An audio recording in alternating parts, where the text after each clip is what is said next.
All right, here we go on a Sunday morning in Las Vegas. Just after 8 o'clock, I'm Brian Feldman, and this is Out of Line. We are here live every Sunday morning on Fox Sports Radio 98.9 FM and 1340 AM, flagship of the Vegas Golden Knights. We're coming to you live from Spencer's studio, also known as the Wisden, because as you know, as we say every week, going on 2 years now, the pandemic has forced us out of the Fox Sports Residential Bancorp studio. Joining me on the show is the show's social media director, Spencer the Wiz Ostrovsky. Nobody beats the Wiz. Nobody beats the Wiz.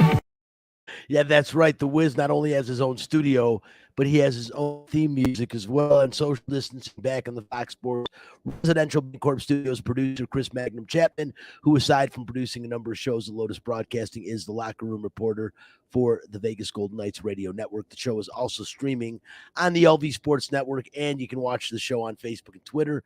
On Facebook and Twitter. How about Facebook Live and YouTube? The page is called Out of Line. That's OUTTALINE. Follow the show on Instagram and Twitter at Out of Line Fox LV. And since we are live, your calls and questions are welcome. The Fox Sports Residential Bancorp studio line is 702-876-1340. Hi, this is Bubby, and it's time for What's on Tap. What's on Tap is brought to you by title sponsor Residential Bancorp. And whether you're purchasing a new home or refinancing the home you already own, Residential Bancorp is the company to turn to for all your home financing needs. Residential Bancorp, funding America one neighborhood at a time, now offering $2,500 free to everyone and anyone who qualifies for a home purchase loan in the state of Nevada. The $2,500 can be used for closing costs or to buy down your interest rate. Call 702-964-5720. And on tap today, we definitely have a good one. All-Star Weekend. Literally, I don't know that a town has ever, or a city has ever hosted two All-Star games in back-to-back days, but Las Vegas is this weekend. Yesterday, the NHL All-Star Game. Today, the NFL Pro Bowl at Allegiant Stadium. Pretty darn cool, man. You don't see that too often, but we are going to see that here today. We're also going to talk some UNLV basketball. After two big wins, they go on the road and completely were flat yesterday against Utah State, other than Bryce Hamilton. The team looked like a completely different team that just got done beating Reno and Colorado State on the road. We'll talk about that. Also, head coaches in the National Football League. That is going to be a subject today. Obviously, Brian Flores will come up. And last week's conference championship games, we'll talk about those as well, because the last couple of weeks of football have been nothing short of spectacular. If you've been watching this game for a long time, as I have, I don't think we've ever seen back-to-back weekends of playoff football as good as the last couple weekends. We'll talk about that. And Spencer's going to do an early edition of Aces Up, as the Las Vegas Aces made a change, or will be making a change. It's verbal right now, but we should probably hear the finality of that change coming up later on today. We'll talk about that on the show as well. That is What's on Tap. If you are looking to buy a home or to refinance the home you currently own, choose a company you can trust. Residential Bancorp, funding America one neighborhood at a time. And right now, again, Residential Bancorp offering Nevada home buyers $2,500 towards closing costs or to buy down your interest rate. And that is for anyone and everyone who qualifies for any home purchase financing program in the state. Call 702-964-5720 for details. And man, how you doing, Spencer? Back in studio this week, feeling good. We were back in last week. I'm tired, man. I just got done doing Heat Wave Sports for 2 hours last night with Tommy Barton and Tim Unglesby. Had a great time doing it, but that leaves for less sleep tonight, man. So I'm tired. Well, yeah, you can't say that we're not committed. I leave my house at 6 a.m. in the morning to do prep for the show. So anybody who's listening knows that this show is extremely important to the two of us. Obviously, we're here every week, and we do what it takes to make this thing work. And so anyway, Spencer, big games in Vegas. Now, I know these games aren't big for the season itself, and sometimes players don't even like playing them because you risk injury. But the only real All-Star game I've ever been a huge fan of is the Major League Baseball All-Star game. Watch it every year. Next to opening day in the postseason, there's nothing more than I like than the All-Star game. The other sports, not so much. You don't see very much defense. But what makes the NHL All-Star game so intriguing is the 3-on-3. So let's go ahead. Let's hit nightcap because it was pretty exciting, and a trio of Vegas Golden Knights in the game. Well, the one thing I wanted to say before, because you probably have a lot more to say about the All-Star game than me, is like context is king. When the Vegas Golden Knights were announced to come to Vegas, the first thing everybody said was, "Is this even a sports town? Will a sports team work here?" And now, I mean, sports are flocking here, so I think that's pretty cool. Hockey players, as you know, are warriors. They don't give up. They come to play every game. It's time for Nightcap, a cupful of the Vegas Golden Knights. From highlights to interviews to special events, the puck starts here.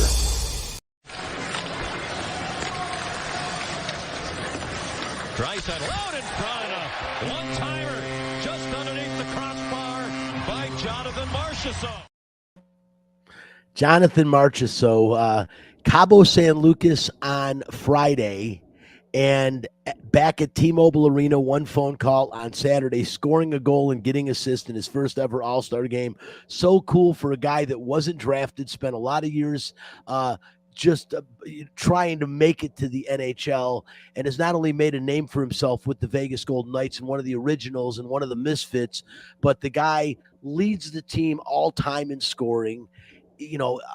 Just in games played. I mean, this guy has been, and as much as we have said over the years that Marc-Andre Fleury is the face of the Golden Knights and really established the face, and William Karlsson, that magical season, 43 goals in the inaugural year. But Jonathan Marchessault, to me, is as much the face of the Vegas Golden Knights as any player on this team. And it was so cool to see him make this All-Star team at the last moment. And then they even announced him last to give the fans a chance to really show their appreciation for him. Mags, you got to admit, it was pretty cool hearing Marchie's name called and knowing that he ended up getting the call at the last minute to play on this team. Yeah, he actually told us Friday night that he was actually in the cab in Cabo when he got the phone call. It was Kelly McCrimmon who made the call, and he said, ultimately it was his decision, but his family fully supported him returning back to Vegas for the All-Star game. He spent 2 days in Cabo with the family. The one thing I really got a lot out of not only Marchessault, but a lot of the other guys is the enjoyment they get out of bringing their children to events like this. And Alex Pietrangelo had mentioned it. He said, look, his kids are a little small. When Steve Stamkos came to talk to the media yesterday, of course, the star for the Tampa Bay Lightning, he had his son who was really intrigued with the Zamboni. Didn't want to talk to the media much. His kid wanted to go see the Zambonis. But Marchessault really, he lit up talking about his kids and the experience that this was for them. And he really wanted to do this for them. And he mentioned that, they had their picture with Connor McDavid. So for his kids, it's a memory that they will always cherish. And, the funny thing about the NHL All-Star game, Brian, is there were 21 first-time players in this year's All-Star game, which is not a record, but it's one of the highest ever. And what I notice about the NHL All-Star game is when you look, like in the NBA, LeBron James could have an off season and he's going to be a starter in the All-Star game. It's just the way it works. There's a lot of superstars across the league who did not participate in this All-Star game. Sidney Crosby, one of those guys, not there. Mika Zibanejad, obviously, he pulled out for personal reasons or injury reasons. I'm not sure. Ovechkin missed due to COVID. But, I mean, there's a lot of guys who get there and don't go back.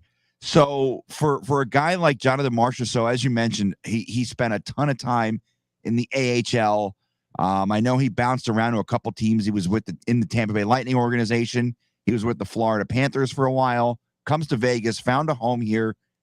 And, I asked him if he kind of felt like this was an accomplishment for him, Riley, and William Karlsson, and he said, look, there's not a lot of original misfits left, but it's really cool to have a misfit playing in the All-Star game in Las Vegas, and the opportunity to start the game. He joked about Tom Wilson scoring that goal, and he was afraid he was going to hit him. Of course, if people remember, there was an incident in Game 1 of the Stanley Cup Final. Maybe it was Game 2, where Tom Wilson took a run at Jonathan Marchessault. But I think Marchessault was obviously joking, and he had a good time. But the opportunity to start an All-Star game on your home ice in front of your home fans, I don't think it's something that Jonathan Marchessault will ever forget. And I think it's really an inspiration to those of us who maybe don't we're not athletes, but just the power of hard work and having a strong desire to be successful, not only in your home life, but your professional life as well. And Marchessault really exemplifies that, because he is the perfect guy to point to and say, hey, look, you can work your ass off. And if you are determined enough, and if you have enough desire and you have enough fight, and yeah, you probably need some luck and some breaks to go your way as well, you can be successful in your chosen field. And Jonathan Marchessault, I mean, he's having a career year. He may end up with 40 goals. He's right around that mark where he should break 30.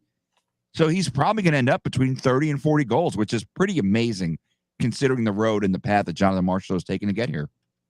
No, I couldn't have said it better, Chris. So proud of the guy, and you can see his appreciation for the game of hockey. He works so hard, 5'9", but for 5'9", he's as tough of a 5'9" as you're going to find in the National Hockey League. Never shies away from contact, actually looks for it and initiates it at times. Second leading scorer as far as points go on the Golden Knights this year, behind Chandler Stevenson, but he leads the team in goals with 20, and it was really nice to see. I got to admit, a little bit surprised about Mark Stone being there. He has only played in 27 games. He does have 28 points in those 27 games, so that looks good.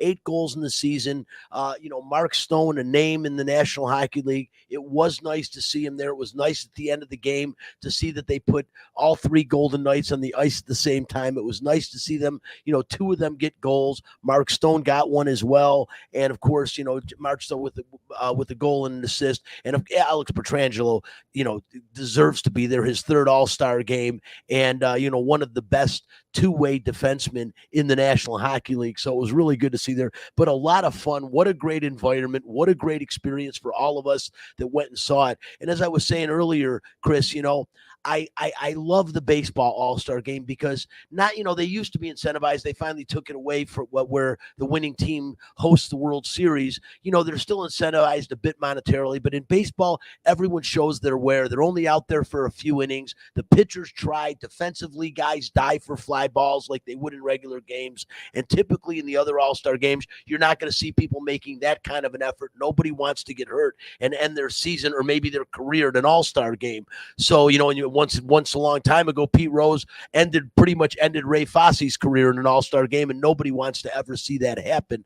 But the NHL to me now, is my second favorite All-Star game. It used to be the NBA, but with the 3-on-3 format, the 2 games to get to the championship game, it's like a little mini tournament within itself, really makes it kind of appealing. And again, nothing is better than 3-on-3 hockey, Chris, because, we appreciate, anyone that's ever played the game appreciates how skilled these guys are on skates. Matter of fact, some of them I think are more comfortable on skates than they are on their feet. They're so damn good.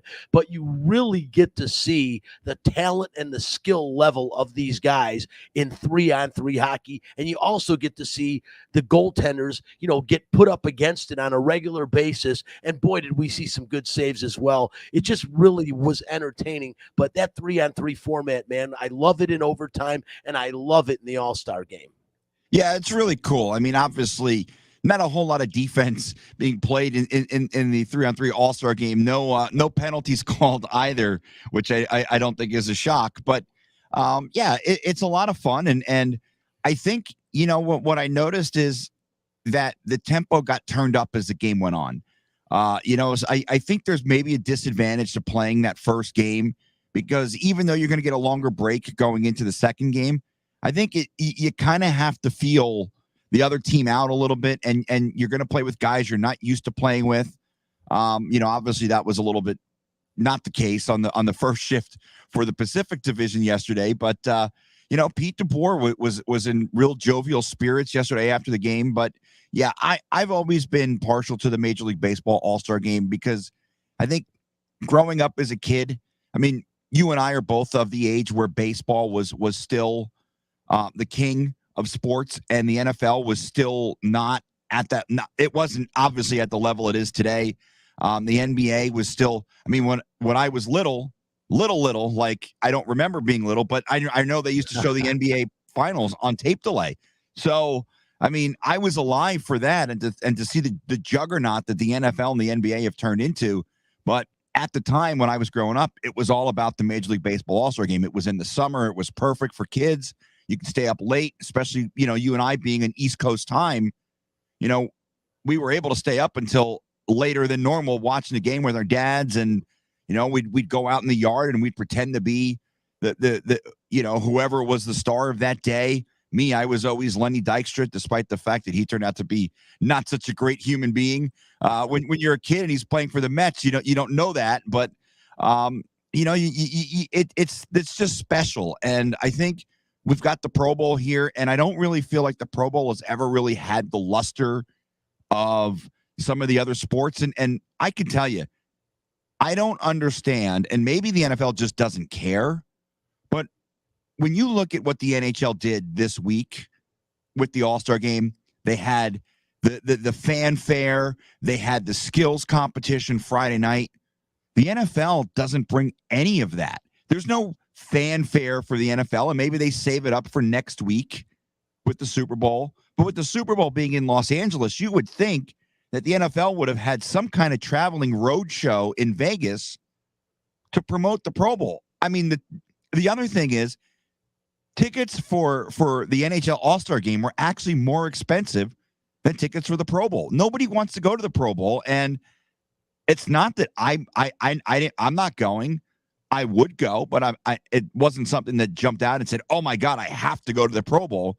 Now I think if it comes back, I probably would like to go just because I could say, "Hey, look, I've been to an NBA All-Star Game. Now I've been to an NHL. I'd kind of like to check out a Major League Baseball. And then, a Pro Bowl would be kind of cool too. Oh, and I could add, I've been to a WNBA All-Star Game as well."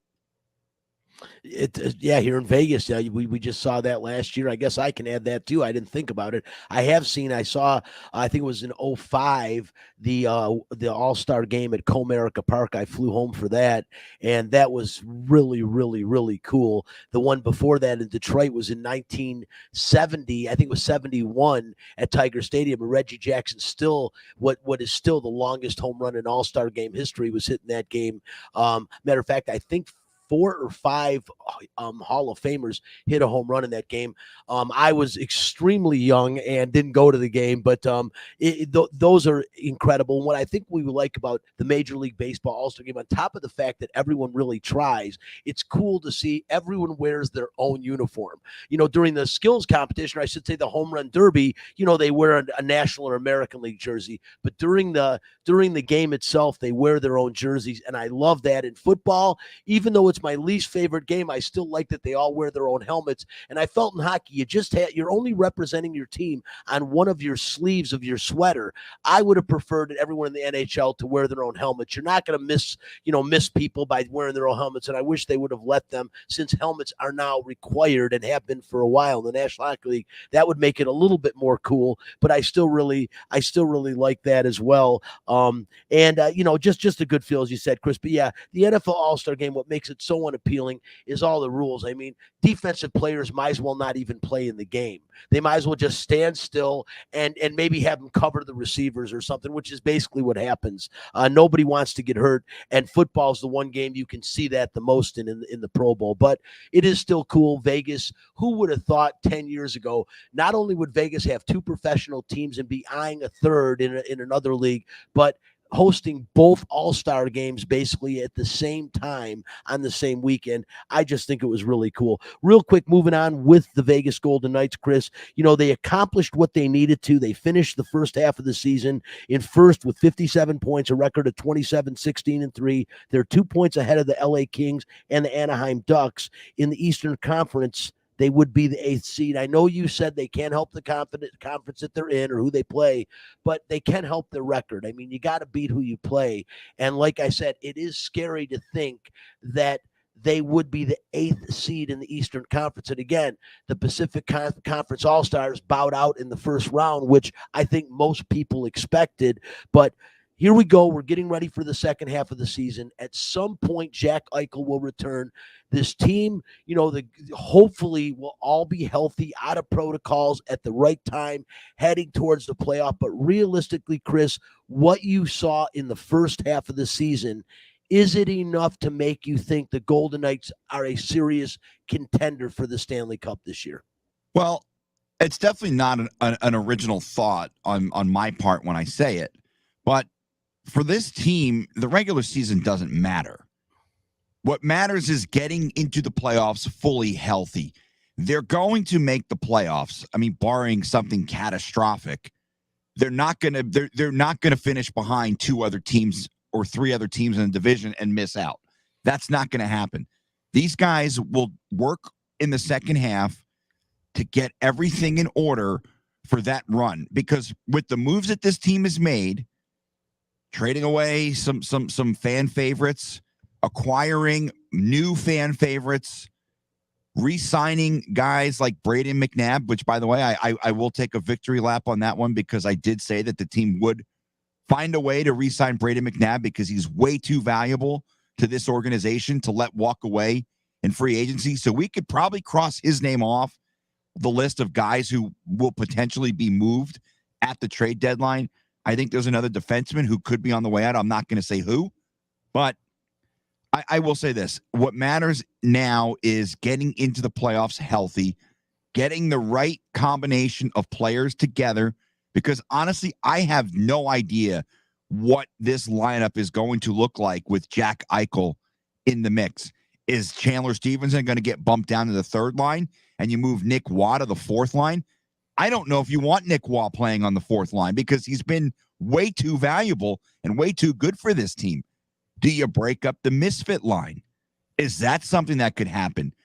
If Riley Smith is traded, all of a sudden, you don't necessarily need to keep William Karlsson and Jonathan Marchessault together. In fact, I would say maybe, just maybe, you move William Karlsson down to the third line and have him play with Matthias Janmark and Nick Waugh, and you set up a really good defensive third line that will shut down other teams' top lines on a nightly basis. That would be their job. I don't know. I mean, Pete DeBoer has a lot of weapons at his disposal. He's sitting on an arsenal of potential, which is a good thing, and it could be a scary thing, because sometimes potential goes, unrealized. But I don't think that's the case. Jack Eichel, for all the great things he's done in his career, and you could look at his numbers, he's been phenomenal in his career. I mean, every season playing for a terrible, terrible team in the Buffalo Sabres, he's never been in the playoffs. He's never made the playoffs. So for Jack Eichel, this is an opportunity to come in to an organization that's not one of those teams. I grew up a New Jersey Devil fan, and a couple years ago, the Devils snuck into the playoffs. They were the 8th seed. They got demolished by the Tampa Bay Lightning. They had no chance. This isn't Jack Eichel playing on a team that sneaks into the playoffs. This is Jack Eichel coming to a team that has a real opportunity to win the Stanley Cup. It's the hardest trophy in sports to win. I'm convinced of that, because unlike the NBA, you have teams that are 6, 7 seeds, and they're legitimate threats year in, year out to win the championship. It's tough. It's not going to be easy, and it's going to be a really difficult road to go through, because I think the Colorado Avalanche, they're making themselves known that they are going to be the team to beat in the Western Conference. And that Central Division, there's some really good teams in that division. The St. Louis Blues, Minnesota Wild are a real sneaky good team. I got to watch a lot of Kirill Kaprizov this weekend. First of all, he is a super talented player. Good question. But man, the Cam Talbot is a really good goalie. That's a team that I know Vegas played last year. They went to 7 games. I do not want to have to play that team in the playoffs because I think they've got the right mix of coaching. They've got the right combination of players. Fiala has been phenomenal for them. But for the Golden Knights, it all comes down to the playoffs, Brian. If they don't win the Stanley Cup this season, will feel like a failure for this organization. And I don't want to say cup or bust because they still have a small window. I think there's a window after this, but it becomes a whole lot harder if you don't win it in the next 1 or 2 seasons with this team. Yeah, I would agree with you, Chris. I think that they have been gearing this team up, building it, reshaping it. Pete DeBoer, again, initially Gerard Gallant, it was an unpopular move because he was such a popular initial coach here. But every move that has been made, I think, has been for the betterment of this team. And I believe that. But, it is going to come down to the playoffs. And when it's all said and done, it's also going to come down to goaltending. And there's a lot of naysayers about Robin Leonard. We've talked about it the last couple of weeks. I'm not going to beat this horse into the Elmer Glue factory, but it is going to be important for Robin Leonard to step up. And Chris, I'll tell you what, these next 4 games to me are extremely important for the Vegas Golden Knights. They go on the road Tuesday for back-to-back games in Canada against the Edmonton Oilers and Calgary Flames. 2 teams that can be scary, that are somewhat in the mix. But then you come back, a week from Wednesday, you get a week off, and you got to come back and host the Colorado Avalanche and turn around and face a team that's right on your heels in your division in the LA Kings. This 4-game stretch after the little All-Star game layoff, to me, Chris, is really important for this team to get the second half of the season off to a really good start. And I think it's a great test for him right off the get-go, Connor McDavid and the Edmonton Oilers on Tuesday night. Yeah, and it's funny because I got to talk to Connor McDavid yesterday. I only got to ask him one question, but I basically asked him, hey, look, you're playing Vegas on Tuesday night. You were teammates with 3 of them today and coached by Pete DeBoer today. Are you really able to enjoy the festivities of the All-Star experience? And he said, yeah. He goes, of course. He goes, but we'll worry about Vegas now because we're heading back home. I'm paraphrasing a little bit. That's not his exact quote, but he was basically saying, hey, look, you know what? I'm able and we're able to separate the fun from the business aspect of it. This is a fun experience for us. We go back to Edmonton. Now we start to take care of the business end of it. It's going to be a really important, I think, series. And I say series because you're playing the 2 Alberta teams. These are the 2 teams that I feel are the biggest threat to the Golden Knights in the Pacific. I don't know if they both make the playoffs. I think they both do because Edmonton seems to be rejuvenated. I mean, it took a confrontation with the reporter up in Edmonton to kind of get things going back in the right direction. I still don't trust their goaltending. Maybe that's a team that trades for a familiar face, shall I say? They're going to have to do something because the combination of Mike Smith and Mikko Koskinen, I just don't think is good enough to win a Stanley Cup. Calgary is a team that scares me because they're loaded in a lot of places. Jacob Markstrom is I think one of the most underrated goalies in the NHL. I know Vancouver was willing to let him go for Thatcher Demko, and we saw why yesterday. Demko, of course, being an all-star for the first time, and he's a name that obviously Vegas fans became familiar with in the bubble because he played outstanding in that series. But Calgary's got a lot of really good players too. Johnny Gaudreau, they got Kachuk. They're just really good defensively. They're well coached. They're a scary, scary team to play. And if they get hot, they're a team that I think could challenge Vegas in the Pacific. I don't know if they will, but Brian, that is a team that we really need to keep an eye on because I think they're really dangerous. They're kind of like that. They don't look, well, no, I take that back. They look dangerous because they are dangerous. And that's a team that I think you're really going to have to challenge because I think on paper, a fully healthy Vegas is better. But in the playoffs, anything is possible, and that's a team that's very, very dangerous. Yeah, they're capable. And again, these 2 games back-to-back nights, you want to play well because you want to get up confidence because you get a week off, and then you got the Avalanche coming to town. And as you mentioned, Colorado Avalanche over the last month and a half, the hottest team in the National Hockey League. Nobody at this point in time anyways wants to see that team in the postseason because they've got to be one of the odds-on favorites to win the Stanley Cup, no question about it. Listen, real quick, we'll move on. I don't want to spend a ton of time on UNLV basketball because there's so much more to talk about right now, but we definitely need to talk about this. Spencer, I'll let you get involved. Both you and Mags are alumni of UNLV. You watch this team. We want to see Kevin Kruger building a new culture. We all like the hire at this point in time. We thought it was decent with the melee last year with Otzelberger going to Iowa State. You got, Desiree Reed-Francois bouncing to Missouri. So everything kind of up in the air. And we all felt Kevin Kruger was something good for this team right now. And I'll say this to both of you guys, 13-10. I don't think anyone expected much more than that. I think 5-5 in the Mountain West Conference, middle of the road. And I said this year, a middle of the road finish for for UNLV would be a good season. The problem is, guys, and Spencer, will start with you on this, and it's a big problem. It is what lies directly in front of them, which is the remaining games left in this season. There are 8 of them. And if you look, the next 7 games are all very losable basketball games, especially after what we just saw against Utah State yesterday, a 15-point blowout. It looked worse than, 15-point blowout. 25-point blowout. No, 15-point blowout. But it looked worse than that.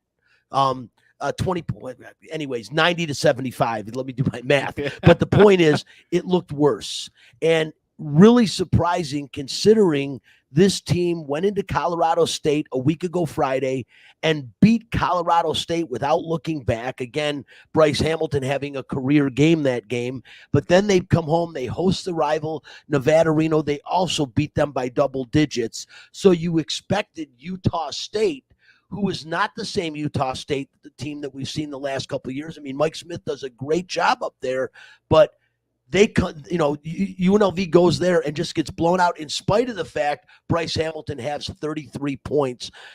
UNLV, they've got Air Force coming up on Tuesday night, which I think is the most important game of the season for this team.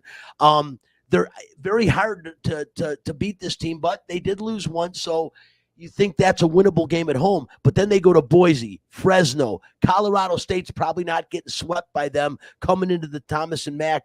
Then they've got to go to Reno, then Boise at home, then Wyoming at home, and ending against New Mexico, which to me is the next winnable game after Air Force, or a game that they should win. But if they lose like 6 games in a row, they could be reeling and lose that New Mexico game, go into the tournament in a buy-in game and end up losing in one round. What do you think of this UNLV team and especially what lies ahead? Well, I'll tell you something even more concerning about who's on the schedule, and I'm really thinking about this.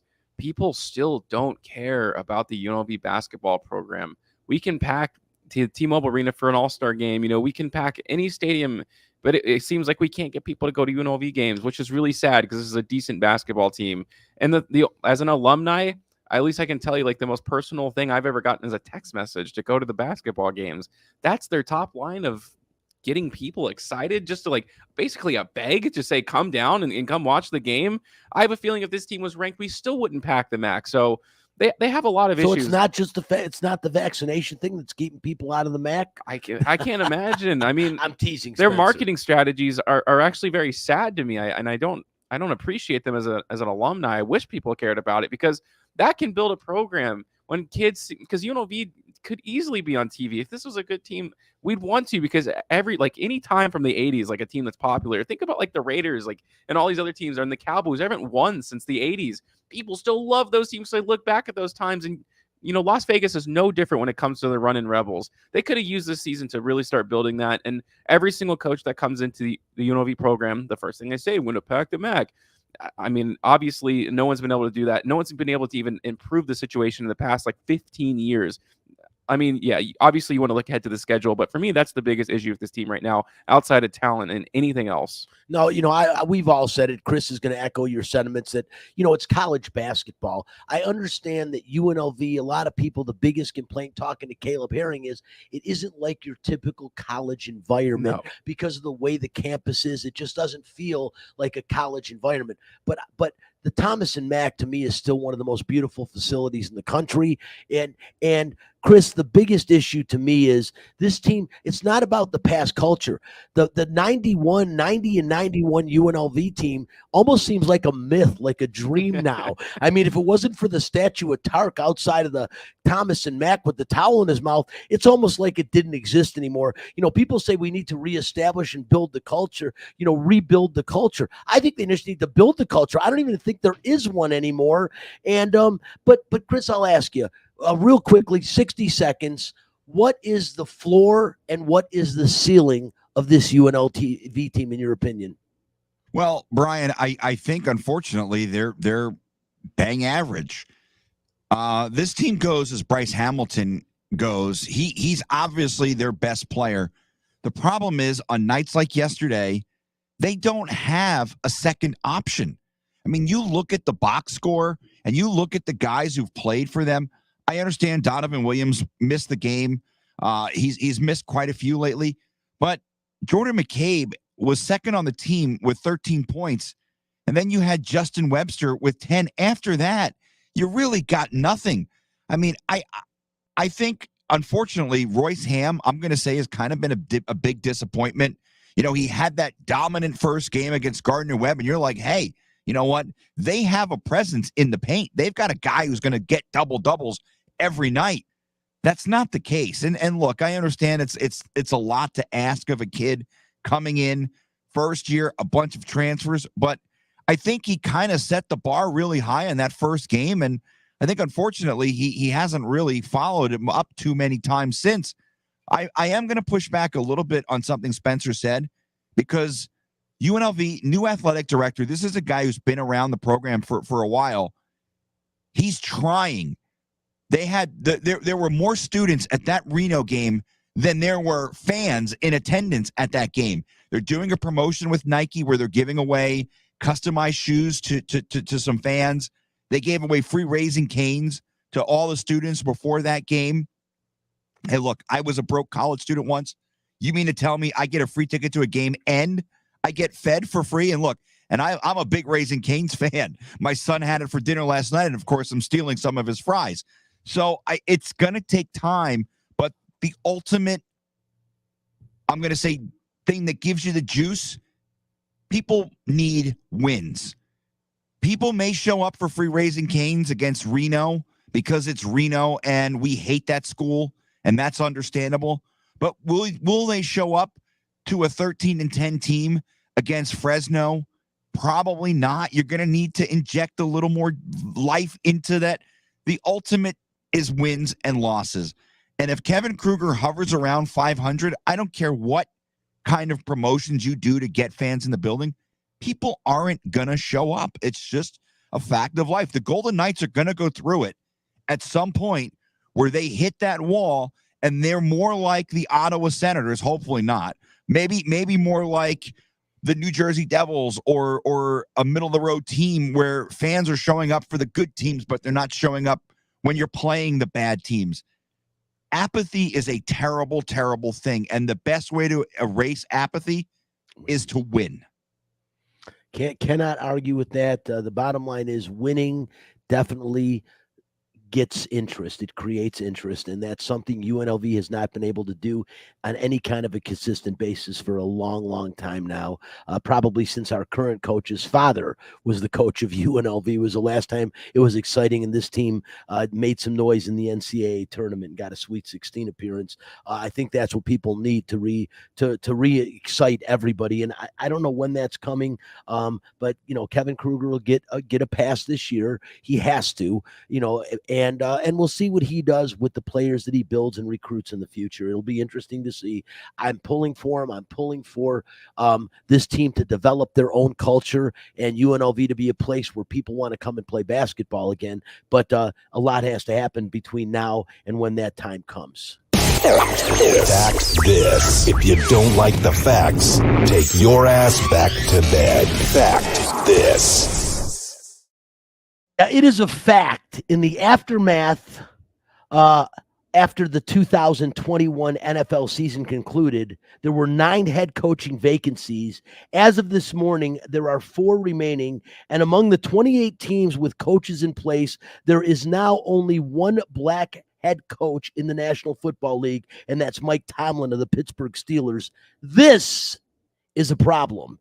And be it the right way or the wrong way, this was once again brought to the forefront by Miami Dolphins recently fired head coach Brian Flores, who departed with an above 500 record and last week filed racial discrimination lawsuits against the Miami Dolphins, the New York Giants, and the Denver Broncos. And based on the remaining vacancies, which really is 3, as the Vikings will be announcing the hiring of Rams offensive coordinator Kevin O'Connell real soon, I'm not sure we will see another black head coach start the 2022 season, and I'm going to tell you why. Right now, if you look at the coaching vacancies, as I said, the Vikings are going to be taken care of. They're pretty much done. You've got the Dolphins. They wrapped up their last interview yesterday with Cowboys offensive coordinator Kellen Moore. Friday, they spent all day with 49ers offensive coordinator Mike McDaniel, and they said there's no more interviews, and those guys are apparently the 2 finalists. Then you've got the Houston Texans. Josh McCown, which is a surprise to a lot of people, not to a lot of others. The players are backing him, is considered to be the favorite for that position right now. And also, I guess, the Eagles defensive coordinator, Jonathan Gannon, is considered a finalist, and he was interviewed as well for the Texans job. So it's one of those 2 guys, and then it's the Saints. The Saints' current defense coordinator, Dennis Allen, is considered to be the front runner. The players all want him. He's been there. He's coached under Sean Payton, and it doesn't change the culture of that team. The Lions defensive coordinator, Aaron Glenn, who's a former assistant coach in the Saints, and Kansas City's offensive coordinator, Eric Bieniemy, who's been on everybody's supposedly watch list. He's getting interviewed today. But again, it looks like Dennis Allen will get the job. We know Byron Leftwich more or less turned down the Jacksonville job. But again, based on that, Spencer, we might go into this season 32 NFL teams with only 1 black head coach in the National Football League. That's a problem. Well, it's more than just the optics. I mean, when he filed that lawsuit, the NFL made a statement like 2 hours later saying all of his claims are without merit. Well, without merit, there's only 1 black head coach in the NFL, and he's been there forever, and he's going to go in the Hall of Fame. He's a Hall of Fame level coach.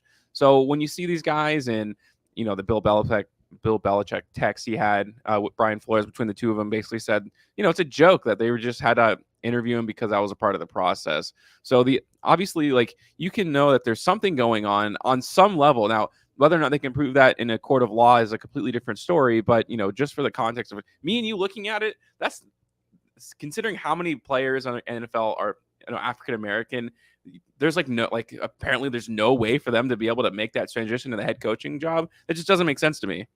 No, it's a surprise. And of course, the statement you mentioned, Roger Goodell basically retracted the initial statement and basically said the league's diversity efforts when it comes to coaching is unacceptable.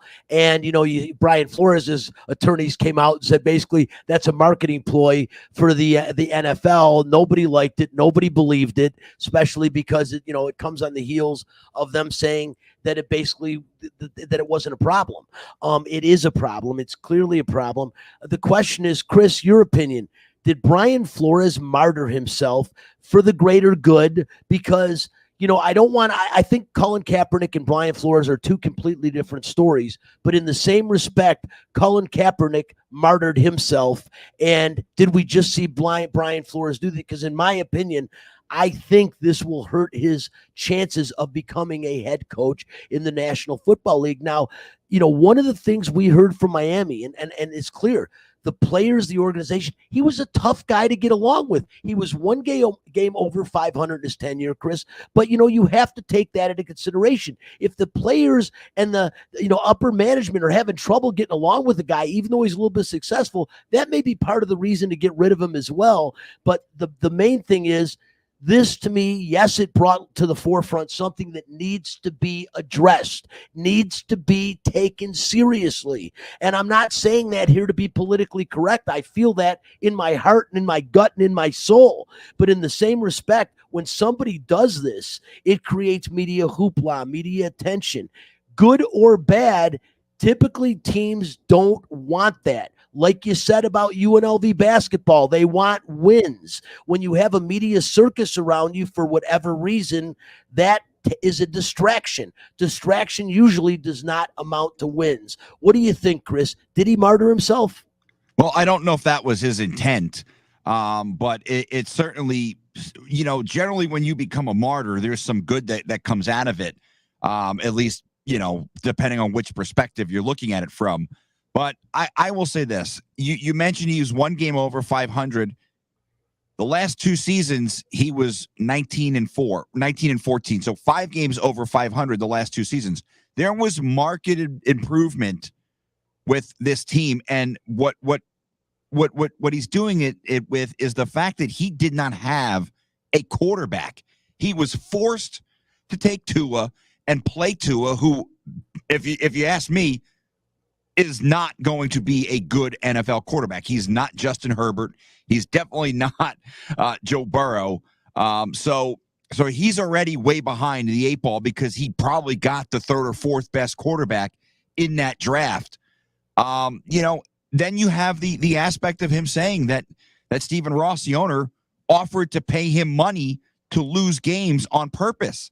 The other aspect of this is I was shocked when Brian Flores was fired because he was a guy who I looked at as a quality head coach Me too. in the NFL. He was doing good with really a pile of crap because when you look at the Miami Dolphins, remember, they were tanking that first year. They traded away all their good players his first season there. So if you're going to say, well, he wasn't a great head coach, look at what that team did to him his first season there, where they traded everything away so they could tank to draft Tua. Here's the part that bothers me the most. The NFL could put all the slogans on the field that they want. They could put all the stickers on helmets that they want about racism and taking a stand against racism. In a league that's 70% African American, the fact that there is only one black head coach, who, by the way, won the damn Super Bowl, it just doesn't add up. The fact that you could compare it to the NBA. Look at how many black head coaches there are in the NBA in contrast with how many black players there are in the NBA. I mean, I don't know if the Rooney Rule is good or bad. I'm not smart enough to really dive into that. I do think there's something wrong with being required to interview a player just based on his color because it seems very token. It seems like it's just a gesture. The reality is there should be more black coaches hired in the NFL because there have been some really good black head coaches. I mean, I think Byron Leftwich is a coordinator who a lot of people are looking at saying, yeah, you know what? He's going to be a good head coach. Raheem Morris, he was with Tampa Bay. They stunk. They didn't have a quarterback. So sometimes it's not so much. The biggest issue with this is you look at guys like Adam Gase, who were horrific head coaches in their tenure, and they get a second opportunity. Yep. The biggest issue is there's a lot of black head coaches that, and you look at the statistics, they're fired quicker. They're not given that second opportunity. Look at some of the buffoons that are going to be hired this coaching cycle, and you could just look at the list and be like, Texans, nope, not going to be successful. Not because the head coach, but because the organization sucks.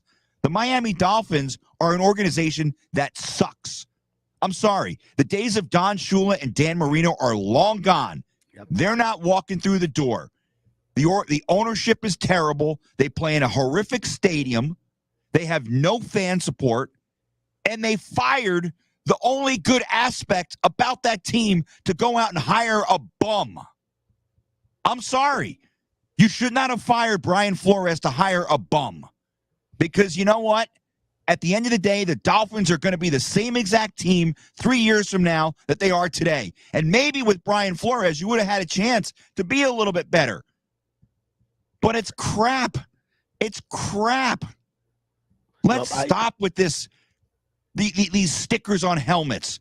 Actions speak louder than words. And it's time for the NFL to show some cojones and have some action and hire more black head coaches. It's ridiculous, Brian. Yeah, Chris, that's why we had the segment is I agree with you. I think it is something that really needs to come to the forefront. I hope Brian Flores didn't martyr himself because I agree with you 100%. I think he is a good head coach, and I thought he was a good fit in Miami. I was also surprised when he got fired. But again, I did read the last couple of years that, there was personnel problems. Obviously, granted, I'm not going to say Tua Tagovailoa is a NFL quarterback are going to be a good one. I'm not sure yet. I tend to agree with you. It doesn't look like he is, but again, he was the quarterback there, and he clearly had problems with Brian Flores, and that didn't help this team that did make a run at the playoffs at least this year. But you're right. I think they take a step backwards. Real quickly, when I want to leave the subject and talk about the championship games of last week, I just wanted to say that Doug Peterson hiring the Jacksonville Jaguars, to me, the best coach hired in the offseason, the best hire for his team, because Doug Peterson, a former Super Bowl champion, and this guy is known to be a quarterback guru. Again, Carson Wentz only looked good one season, and it was under his tutelage. And under his tutelage, Nick Foles rejuvenated his career for a season in that postseason run and won a Super Bowl. And I think going to Jacksonville right now they need desperately a guy who can coach quarterbacks, because Trevor Lawrence looked completely out of sorts last year. Urban Meyer did absolutely nothing for that kid, and he needs somebody to go in there with a focus on him, because he is the franchise of the Jacksonville Jaguar in their future as of right now. So great hire by Jacksonville. No qualms there. And again, Byron Leftwich did pass up that job because it was offered to him initially. Real quickly, guys, I got to tell you, the last 2 weeks of football, man, I have been in NFL heaven. The divisional playoffs, the best I've ever seen in my lifetime. 4 games, all going down to the wire. And then I thought for sure we're going to have letdowns. I said it last week. I just can't imagine 2 good games again. And yet 2 games that, again, came down right to the wire. Both of them a little bit of surprise. I don't think the Rams winning was a surprise. I think the way they won was a surprise. And the Cincinnati Bengals, you want to say they're a team of destiny, but I just can't get it off my tongue, because look at this team. They're like the walking wounded. Uzoma probably is going to play, but I mean, how well can you be with a sprained MCL 2 weeks? It's usually a 6 to 7 week turnaround, and they're trying to get it done in 2 with all kinds of therapy, using electrotherapy. Who knows? And on the other side, Higbee, both tight ends. I don't think Higbee's going to play. I'm telling you right now, if you're one of those fantasy leagues like I am, stay away from Tyler Higbee. If he plays, it's going to be just for show. That guy's knee is in bad shape. But the Bengals are like the walking wounded. One of their offensive guards is hurt. I guess he's going to play. But you are talking about the 3rd worst offensive line in football statistically this season, going up against arguably the best edge rusher in the game. A lot of people want to keep saying Aaron Donald's the best player in the game. You're going up against him. So you've got the current NFL MVP defensively anyways, for sure. A former 6 years ago NFL MVP in Von Miller, who's also a Super Bowl MVP. I mean, the bottom line is, if Joe Burrow gets sacked 9 times again like he did against Tennessee, granted, wasn't under the same duress against Kansas City, but Kansas City doesn't have a front 4 like Tennessee, and definitely doesn't have a defense like the Los Angeles Rams. He gets sacked 9 times in this game, Spencer. Let me tell you something. He's not going to not only not win this game, he's going to be spending time in an LA hospital.